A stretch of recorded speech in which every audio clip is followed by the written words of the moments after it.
బోనాల్లో భక్తుల రద్దీతో పాటు రాజకీయ హీట్ కూడా కనిపించింది. ప్రముఖ నేతలంతా అమ్మవారి ఆశీస్సులు తీసుకున్నారు. సీఎం రేవంత్ రెడ్డి నుంచి ఇతర పార్టీ నేతలు వరుసగా అమ్మవారిని దర్శించుకుని ప్రత్యేక పూజలు చేశారు.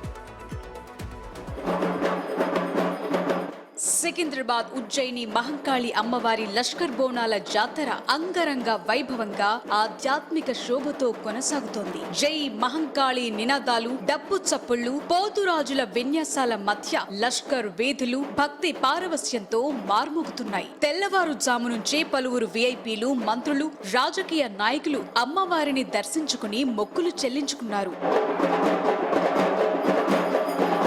లష్కర్ బోనాల సందర్భంగా ఉజ్జయిని మహంకాళి అమ్మవారిని రాష్ట్ర ముఖ్యమంత్రి రేవంత్ రెడ్డి దర్శించుకున్నారు. ఆలయ ప్రాంగణానికి చేరుకున్న సీఎంకు అర్చకులు పూర్ణ కుంభంతో ఘన స్వాగతం పలికారు. అనంతరం ప్రభుత్వం తరపున అమ్మవారికి సీఎం రేవంత్ రెడ్డి పట్టు వస్త్రాలు సమర్పించి ప్రత్యేక పూజలు నిర్వహించారు.